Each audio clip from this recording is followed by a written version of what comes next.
Welcome to the New Books Network.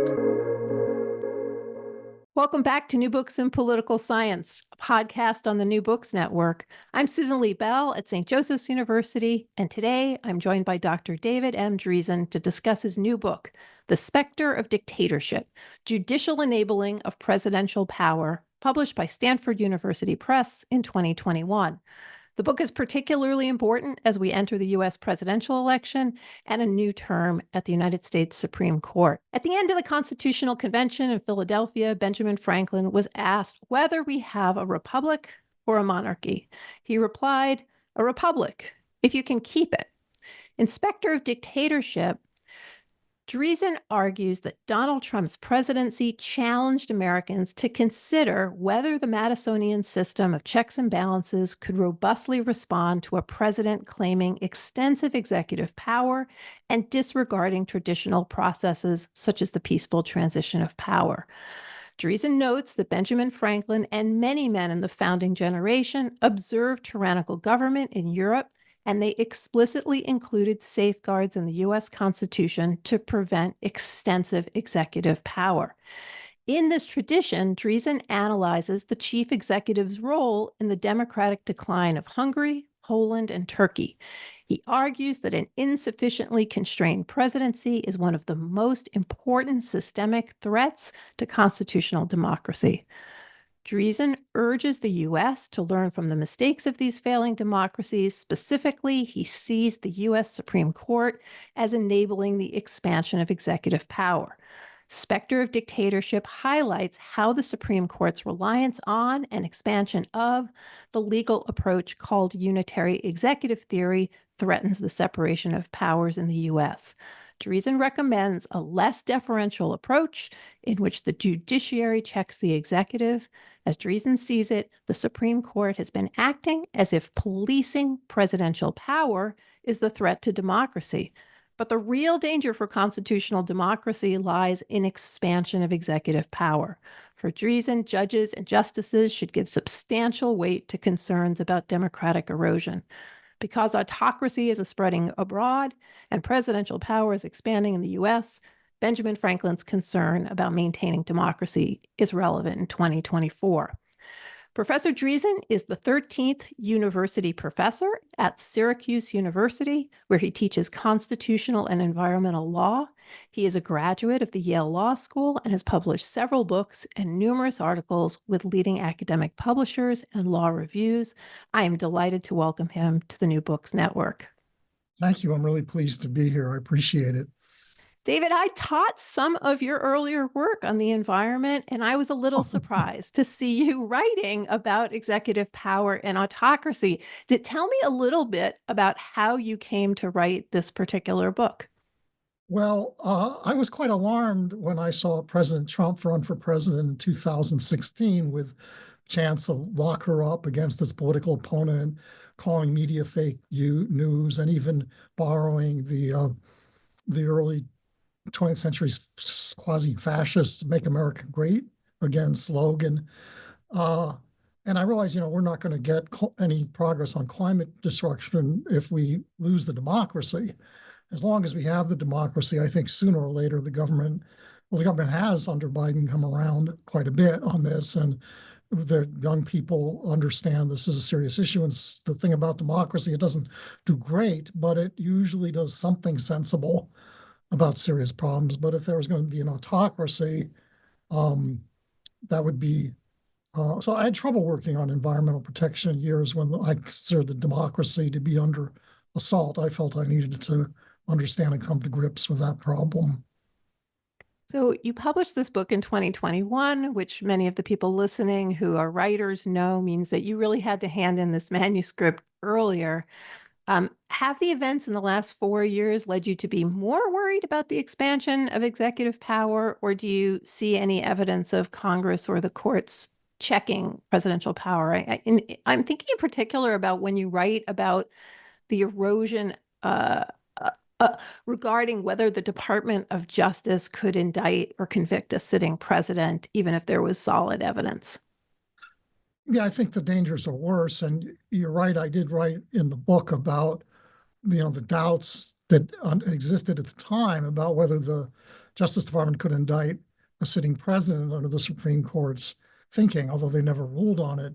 So recently, the Supreme Court took a very dramatic step toward augmenting presidential power and knocking down one of the few restraints when it held that the president is immune from criminal prosecution, from criminal actions, criminal official actions within the scope of his responsibility. So if he commits a crime in doing his official duties, he's exonerated. That's absolutely extraordinary. So these concerns have gotten worse. And I'd add, they've gotten worse too, because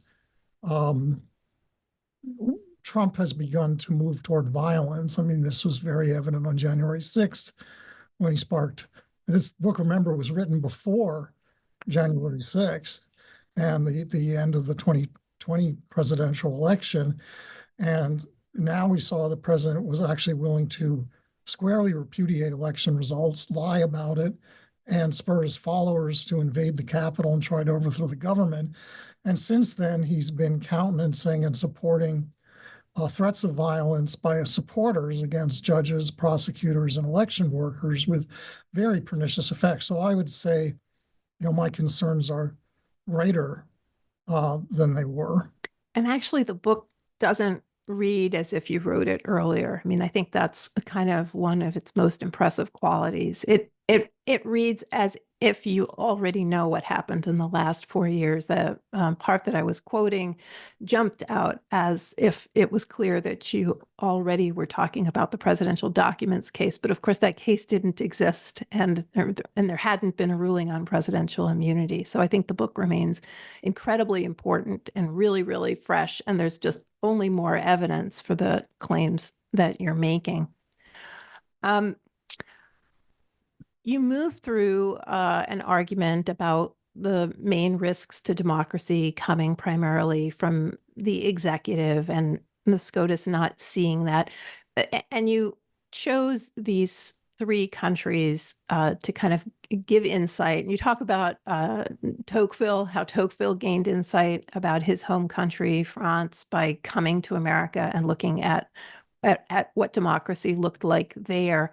How did you choose the 3 countries? Well, it wasn't, what I couldn't do, unfortunately, is like survey the whole world, learn everything about every democracy, decline. What I really like to do as an academic. But, if you're going to produce a book in the next 10 years, you would have to make some educated guesses. And my educated guesses is that these are useful models because they've been written about a fair amount as what Kim Shepley calls autocratic legalism, and another scholar calls stealth authoritarianism, where you see a form of authoritarian development that you could imagine easily happening in the US. That is sort of a slow decline in democracy by, not that the head of state acts slowly, he's actually acting as quickly as he can, but it takes time to destroy constraining institutions. But you could see that could happen in the United States. And so they were good models. And so to figure out how that was done, I thought would give me a sense and a pattern recognition of what might happen here. And I think it did that. And we're recording this just days after the first presidential debate between Vice President Harris and former President Trump, in which actually the former President Trump spoke about Viktor Orban, the ruler of Hungary, repeatedly. And many people were puzzled as to why he would. And he said, like, some people say he's a strong man, but I say, he's a strong leader. And so it's interesting that Hungary is, along with Poland and Turkey, your examples here. It's kind of again, your book has a kind of ripped from the headlines that it hasn't seen quality to it. So what? Please. It's kind of shocking to me to hear him invoke Orban in this way, because the book makes clear Orban destroyed Hungarian democracy. That's what he's known for, about people who know anything about this. And so for him to cite Orban as validation of his leadership is quite shocking. But in fact, from very early on, Trump did cite Erdogan of Turkey, who had destroyed Turkish democracy, Kaczynski, who was at the time, was elected around the same time Trump was, and was trying to destroy Polish democracy. It's doubtful he succeeded, actually. And then Orban. These three are among the leaders, along with Putin, that Trump openly expressed admiration from. And Orban has been very influential. I mean, Trump has met with him. The Republican leaders have met with him. I'm not sure if it's Orban or Orban's people, but Orban's government has been influencing Project 2025, which is the blueprint for Trump's drive to autocracy if he wins another term. So Orban's, been very influential in a shocking way. No, it's shocking, but not surprising, because I think, as you catalog very well in the book, this has been an obsession of Trump's from the beginning, and there isn't a sense of danger. In other words, these are authoritarian countries, and they may be able to do things swiftly, but that's not how we do things, because we have separation of power. We're more like France or UK or Germany. Instead, the focus on places in which authoritarian power allows you to, in fact, do certain things that you can't do in a system in which power is divided. We've mentioned unitary executive theory, but a lot of people listening have no idea what that is. So let's start off with what is unitary executive theory, and then we'll talk about like why this poses a problem. It's a theory that the president, that our Constitution grants the president sole control over the executive branch of government. Taken to its logical conclusion, it would probably do away with the civil service because they can't be fired except for cause. It would certainly do away with independent entities like the Federal Election Commission, which regulates elections, not certain aspects of them, because a lot of it's at the state level, and the Federal Communications Commission, which regulates the media.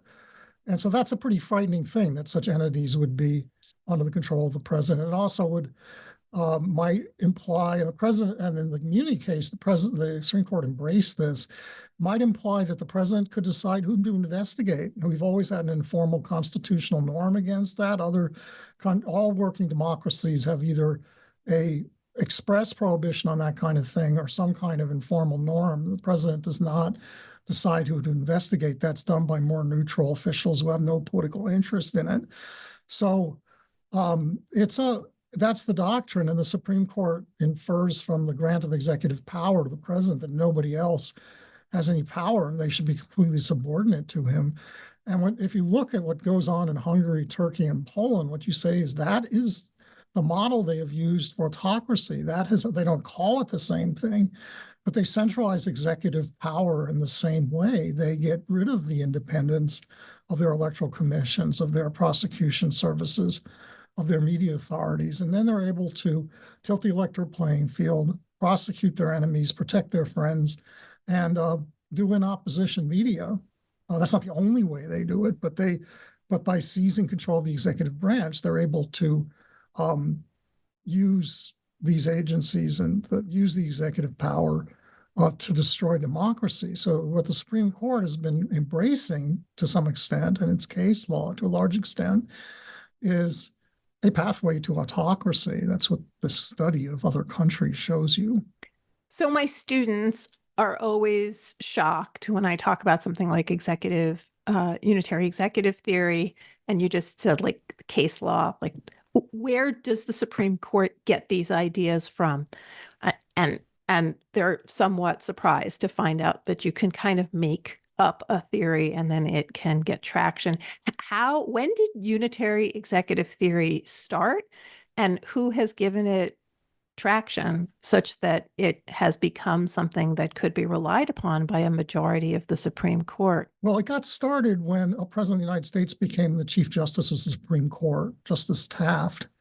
And he decided in Myers that an old legislation that said you can't fire the Postal Master General without the Senate's consent was inappropriate, because the president should be able to fire such a person if he wanted to.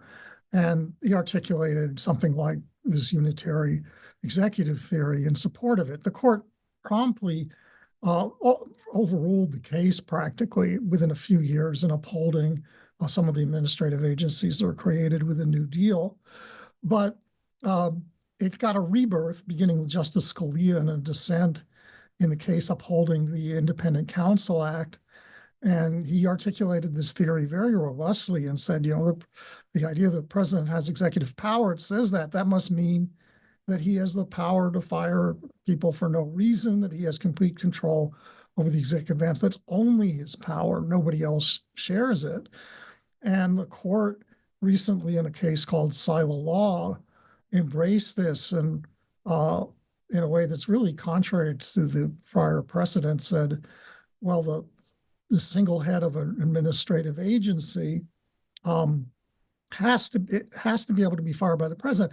And not only that, it's not enough for them to fire him for cause, because the president could fire the head of the Consumer Financial Protection Bureau, which is at issue in that case. The statute said you could fire him for cause, which means if he's not obeying the law and the president needs to take care that the law be faithfully executed, he could fire them. But they said that's not enough. He has to be able to fire them for no reason. And that's rather shocking, because one of the reasons that a president would want to fire somebody who's at least adhering to the law and not incompetent, and there's no cause, would be because he doesn't want the law followed. He wants the agency to be used improperly in some way. And so it's a very dangerous doctrine. It makes no sense, this constitutional theory, but it's a very popular theory amongst not just the conservative justices, but conservative scholars as well, because it's very simplistic. A very simple rule. The president has the executive power. See, it says so. So that means nobody else does, even though everything in the Constitution that says somebody has a power, you always find some of the same power somewhere else. So you just mentioned conservatism and conservative justices. And one of the points that you make very compellingly in the book is that these same conservative justices often speak about interpreting the Constitution using what they call originalism, an idea that we should look at what the original understanding of the people who created the documents and who ratified the documents back in two very important times, either when the Constitution was ratified at the end of the 18th century, or when it was reformed significantly after the Civil War with the 13th, 14th, and 15th Amendments. So we need to always look at what happened in 1791 and 1868 to determine what the Constitution should mean now. And one of the things you point out is that these same originalist justices seem to support expanded presidential power. And you find that somewhat shocking, because you look back at particularly the 18th century founding moment and concerns about executive power very differently. Can you explain a little bit about that contradiction of why you would pay attention to original understandings and you would simultaneously expand executive power? Yeah, well, clearly at the end of the Revolutionary War, the founders were not just the founders, the ratifiers, everybody who was involved in forming the Constitution of the United States wanted to avoid the reappearance of a monarchy. And so one of the tasks of the Federalist Papers, well, I'll start with the Constitution. One of the tasks of the drafters of the Constitution was how to set up the government so they could vigorously execute law, because that had been a problem under the Articles of Confederation, without creating the preconditions for a new monarchy, what they called despotism.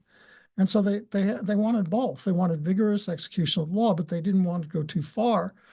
And so they crafted the Constitution in a decidedly mixed way. Maybe the clearest example of that is that the president is not allowed to appoint the chief officials of the government. You have to have the Senate's consent. And there's a reason for that. And that is, if he could do it on his own, he could appoint people who are not going to execute the law. They'll just serve to enhance his power. And so that was clearly there. And then in the Federalist Papers, Hamilton said, well, this Constitution is not set up to be anything like the powers of the King of England. This is like less power than the governor of New York. And he said, several of the Federalist Papers go into this at length, and one of them, he says that the object of the Constitution is to prevent the president from appointing obsequious instruments of his pleasure. Now, there's a lovely 18th century phrase. So he's not looking for yes men and toadies. And the court seems to have forgotten the spirit, taken up with the vigorous execution thing, and have forgotten that that the Constitution would never have been ratified if it hadn't been set up in a way that allayed people's fears of monarchy. So I've written a lot about originalism, and none of it is complimentary. I don't really see it as a doctrine that's being carefully and non-hypocritically applied. I think it's just selectively applied whenever the court feels like it in order to give them the outcome they want. So I'm just going to put that out there that I don't really buy it. I used to buy it. I used to be somebody who really thought the court was arguing about ideas and sticking to them, but I'm now in a different camp. You say the court should be giving weight to this very clear intent that the framers had to guard against tyranny. And there is no way to read the documents of the founding, either the ratification debates in Philadelphia or the state ratifying conventions or the letters of the individuals. There's so much difference. I hate capital F founding because it makes it seem like there were 3 people when there were hundreds of people who kind of count as the people who put this together. And they differed.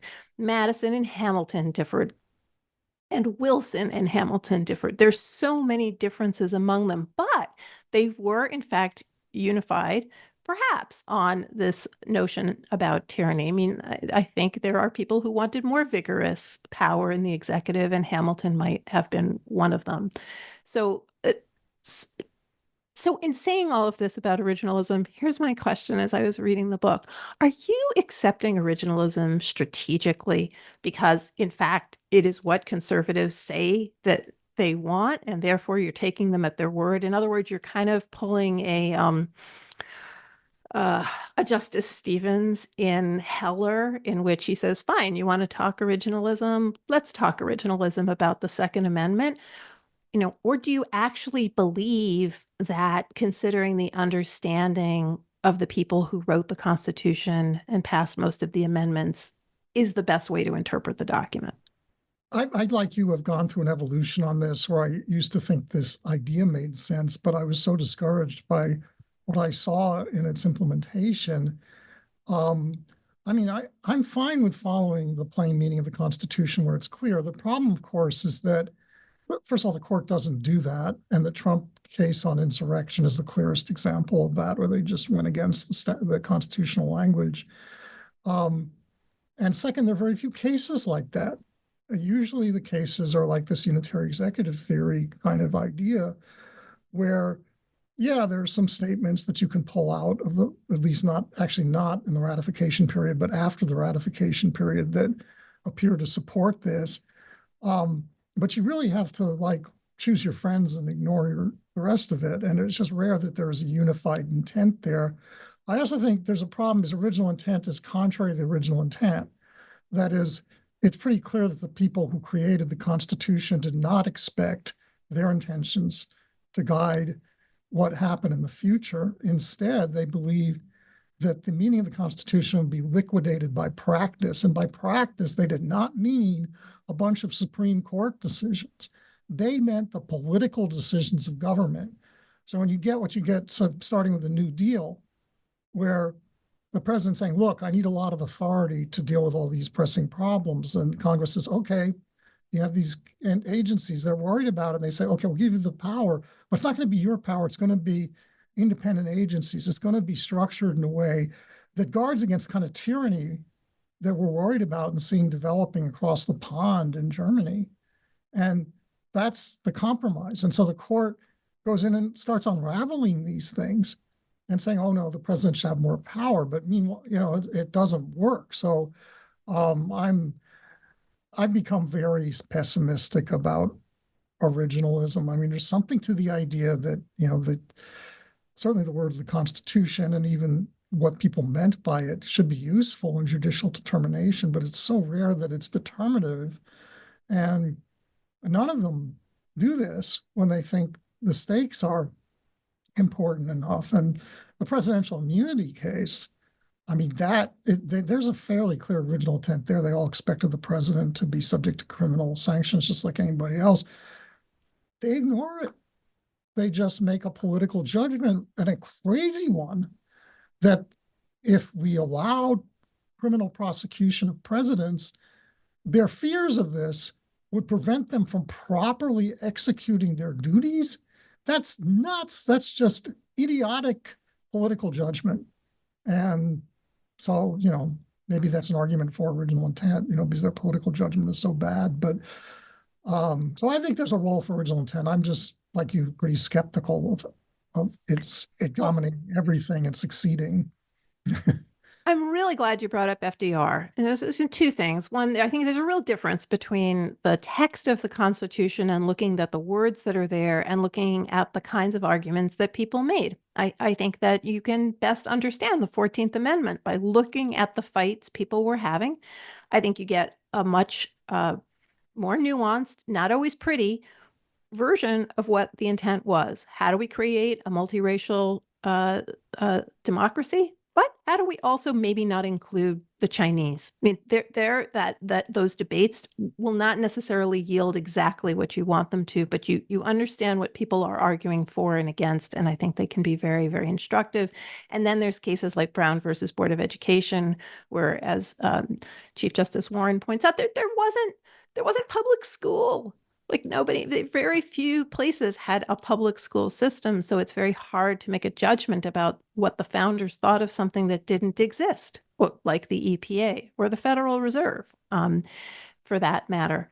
But I'm glad you brought up FDR, because often people associate this expansive executive with conservatism. And of course, we have seen one of the most progressively intended presidents also use executive power to try to push back when he didn't like the opinions of the Supreme Court, and to break some of the norms, I think, that we would see today. If a president was having justices over to the White House regularly to chat with them and tell them, talk about cases, we might not like that. And that was something that was FDR, in fact, did. So I don't think I don't think your book depends upon attacking conservatism. I think your book, it depends about thinking very, very critically about anyone having this much power. Anyway, I hope I've characterized it correctly, but that was my thinking as I was reading it. Well, I think that is correct, because it may have been, unfortunately, ended up with examples of all right-wing governments, because it's true of the left-wing autocrats as well, right? They use the same techniques. They centralize power. They tilt the electoral playing field. They prosecute their enemies and protect their friends. They shut down opposition media or find ways of getting their media into friendly hands. So it's not about conservative versus liberal in the political sense. It's really, it happens that it has become an article of faith for some reason among conservatives that this unitary executive theory is a good thing. But that's not because, when you ask them, well, do you think the president should control prosecution? A lot of those folks would probably say no. I don't know if those folks on the Supreme Court would say that. But I don't think that all conservatives are against democracy, but these features, whether on the left or the right, this kind of centralization of authority, we call it unitary executive theory here, it's not called that elsewhere. That kind of thing is dangerous, and it's dangerous whether you have a left-wing government or a right-wing government. Another thing that you mention in the book that, again, crosses those lines is whether or not the Congress declares war.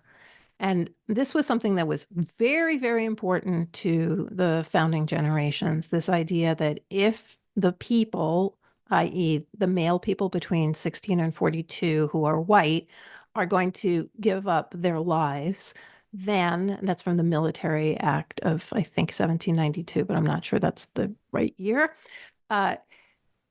then it is those people who vote, who are those same people, because the vote didn't extend to others, who should make the decision about sacrificing the precious liberty and life of the individual people. And that has crumbled over time. And it has been some time since a major war was declared by the Congress. It has become something that the president does. And likewise, and this was something I thought a lot about while I was reading your book, the framers really, many of them, disliked the idea of a professional military. And not everybody. George Washington was a fan and thought that, an all-volunteer army could be really problematic. But we now are so far from where they were. So there are things that would be really hard to go back to. And I think that so two things. One, this issue of declaring war, which really seems to loom large for the founders, but not to us. And also this acceptance of a professional military controlled by the president as acceptable and not a threat. Yeah, I would agree with you. So that the ceding of the war power to the president is very dangerous, because the president can start a war and use that to subjugate civil liberties. And that is basically what the courts have permitted. And Congress has occasionally pushed back, but the courts haven't backed them. And then Congress has also at times not been very responsible in trying to rein in this power. So that's very, very dangerous. And you see it, and in terms of a standing army, well, we've already seen this happen with the Trump administration. I mean, first of all, he tried to get the army to participate in putting down protesters in DC. And he said he's going to, or Steve Bannon has said, and Trump has kind of affirmed, that he's going to invoke the Insurrection Act to put down protesters. Well, Trump already did try to use armed forces against protesters. He did it in Portland, Oregon. And the armed forces he orders were not the army, because those people are trained to disobey illegal orders. He used the immigration services, which have they're a big armed force at this point. We've been beefing up them as paramilitary forces. He had them go to Oregon ostensibly to protect the federal building, because there was some property damage and neo-Nazi groups scuffling with anti-fascist on the street. There was some disorder that was difficult, but the mayor thought he was getting it tamped down. He didn't want Trump to send people there.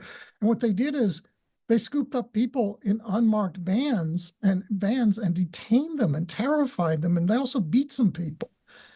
And this is an example of what you're talking about. Is very dangerous to have a standing military, because we have traditions to constrain it, but the longer it's in place, it's just, roulette about until we get to the point where some president figures out how to change the leadership in a way that they would attack the American people. And they did attack the American people under Trump, but not the standing army, not the main armed forces, but rather the immigration agencies. As I read your book, I think a lot about Stephen Breyer, because I think of him as somebody who looks at the Constitution as a whole, which is, I think, what you do. And he looks for patterns. And so he'll say, like, well, overall, you can see, he would use more words because he likes examples and words, but you see these patterns. And so I feel comfortable saying this is what the Constitution means. And in other words, I'm not parsing this one phrase. I'm sort of reading it all together. And you seem to think about the court that way. And one of the things that you wrote that just stopped me in my tracks was that the court should think about, quote, systematic risks to losing a democracy. And I loved that term, this idea that, yes, they are focused on this perhaps sincere, but I'm not sure sincere idea that they can't rule on certain things regarding presidential immunity because then that would be upsetting the democratic framework. I won't go into the Dobbs decision of this idea of pushing things to democracy. We won't decide. But what you're saying is you need to think about how it is democracies fail. And there isn't a primer on that in the Constitution, like in one area. It's woven through the entire document. And anyway, I'd like to just say a little bit more about that because I found it to be one of the most profound parts of the book. Well, thank you. That part of that idea is that there are these systemic risks, system-wide risks, and they're different from the fear of the judiciary has of making a mistake about, say, national security. Now, if they ever did a wrong ruling that hamstrung the president about national security, that's not a huge problem. If it was a real threat and they made a mistake that was dangerous to the country, Congress promptly stepped in and given the authority he needs. So that's not the end of the world to make a mistake in that area.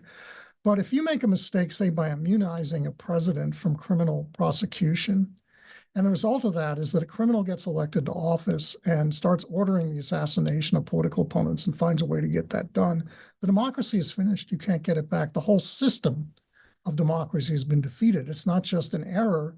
It's a destruction of the system. And I got the idea, by the way, by some of my earlier work, which is, I have this book, The Economic Dynamics of Law, which is a generalization of the economic dynamics of environmental law, yet earlier book. But the idea that was new to the economic dynamics of law is that the goal of law, a main goal of law has to be to avoid these systemic risks. So whether it's the political system collapsing or the ecosystem collapsing because of climate disruption. And you have to, there's some things that you have a fundamental duty of the polity to do. And democracy loss is the idea of losing the democracy. If that happens, I mean, we know how that goes because we had lost democracy in the South for decades, right? So we gave up on Reconstruction. Blacks were disenfranchised.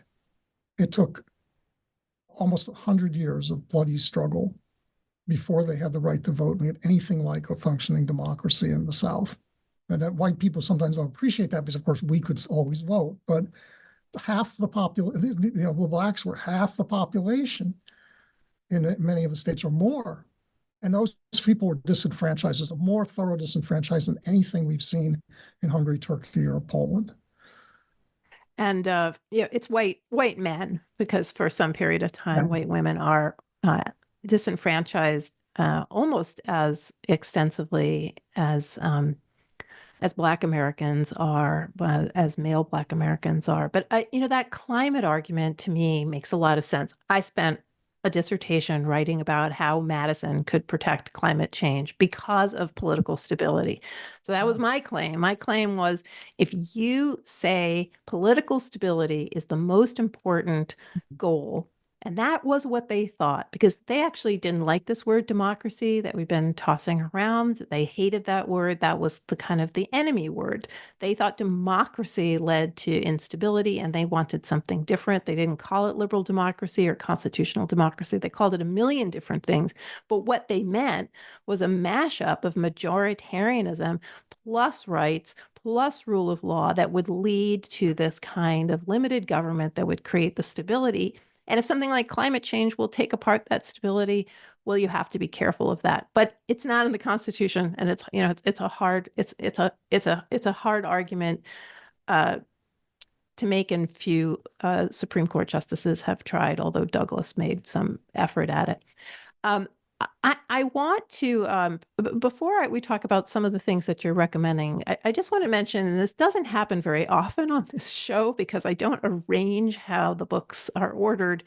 Our wonderful producer, Marshall Poe, ends up doing that, is that your book is going to come out after two discussions. One is about Kevin McMahon's argument in A Supreme Court Unlike Any Other, the deepening divide between the justices and the people. And there he's talking about growing illegitimacy He's a quant jock, and he's got the most amazing charts and diagrams to show that we are now at a moment in which the Supreme Court has been created by the fewest people. In other words, with the fewest support of the American people. Unbelievable book that also sort of maps on in a different way to the argument you're making about checking power.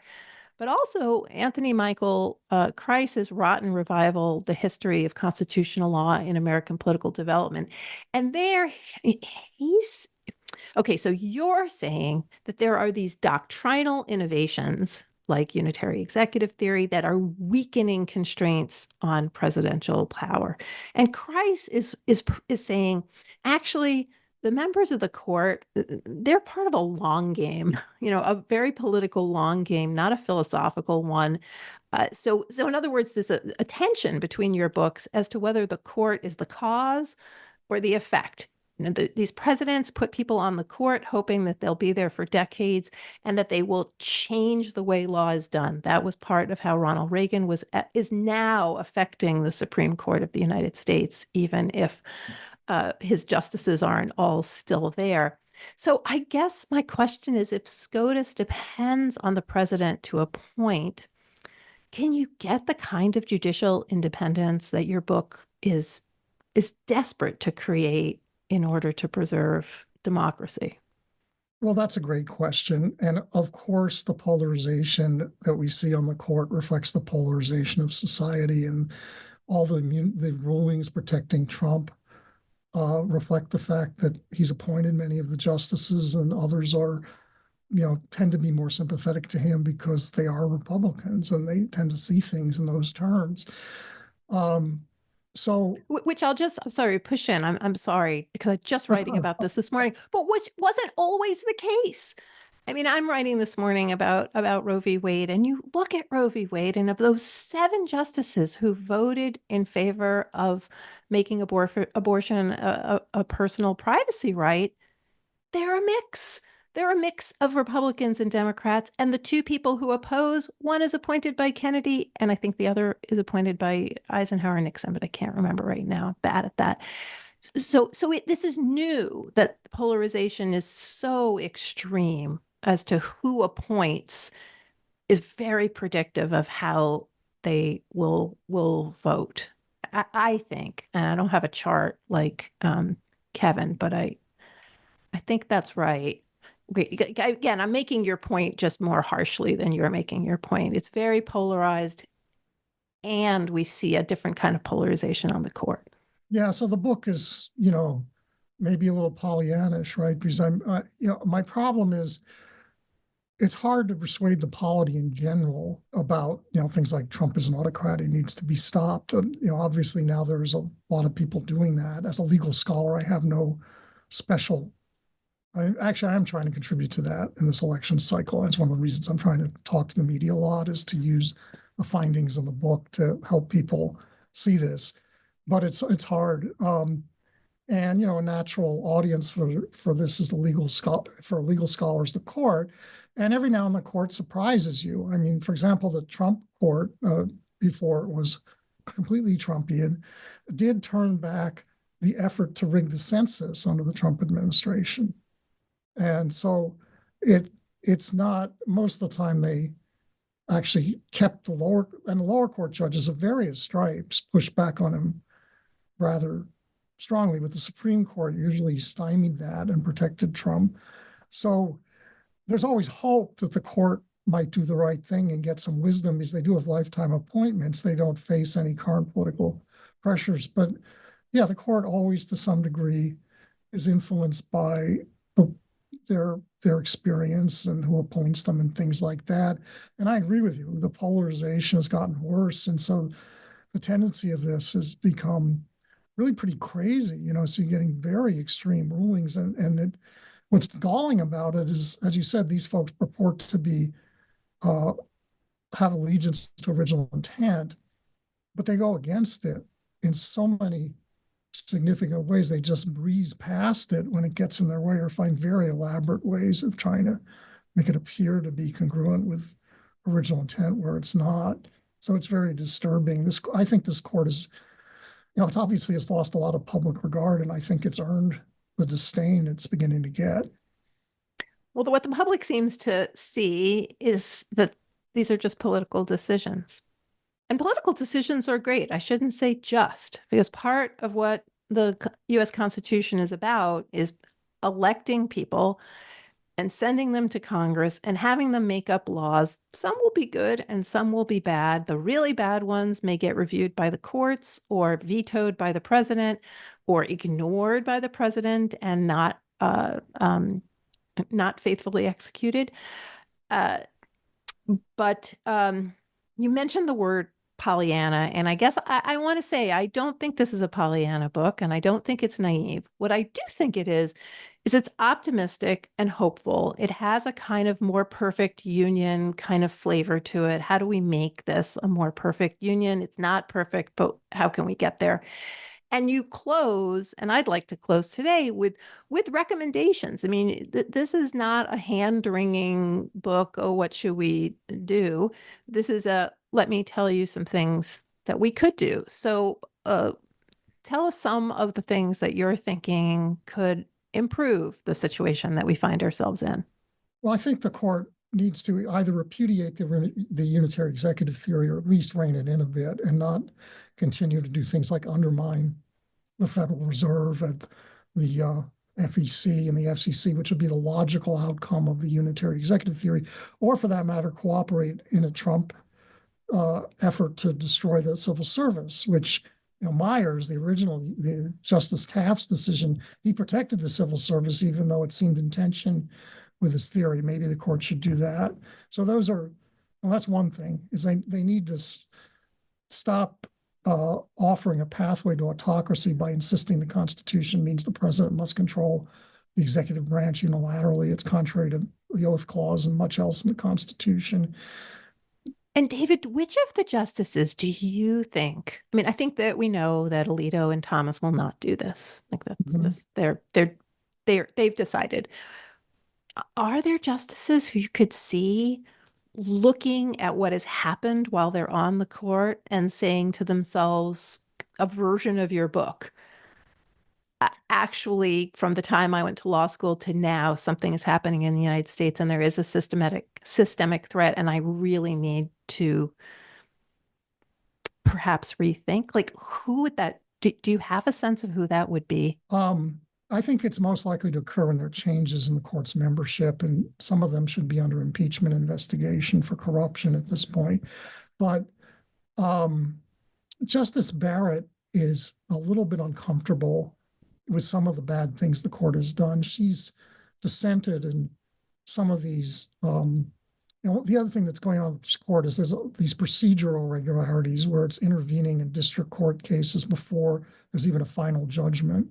And this is regarded by most legal scholars as abhorrent, and it's contrary to the traditions of the court, makes it extremely activist and gets really quickie political rulings in a preliminary sense, instead of waiting for appellate judges to weigh in and think about it seriously first. And she's pushed back on that a little bit.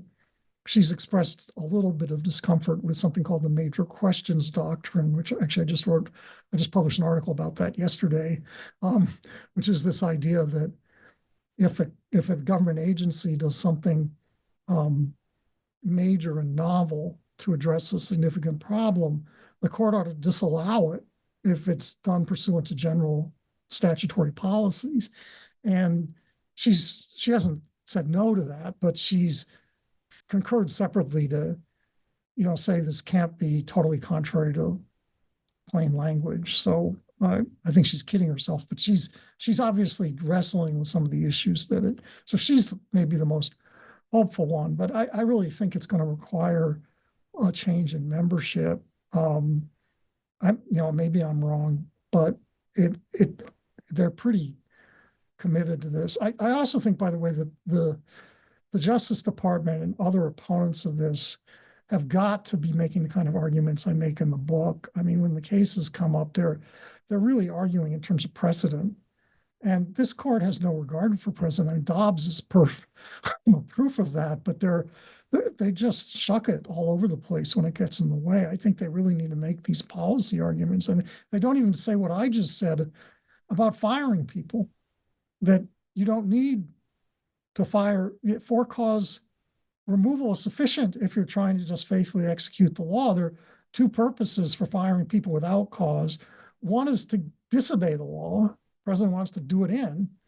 The second is there are a couple of ways of interpreting something, and you want the president to be able to control it. Well, that might be the right answer, but that is not an originalist thing. They thought Congress was the policymaker, not the president. Well, David, I am so appreciative that you wrote the book. I'm appreciative that you were willing to take the time for the podcast. And I want to say to people listening, this is a book that is written in an extremely accessible way. Anybody can pick up the book and read it. David explains things as he goes. And this is a book that can be chapters assigned to undergraduates. It's certainly appropriate for graduate students.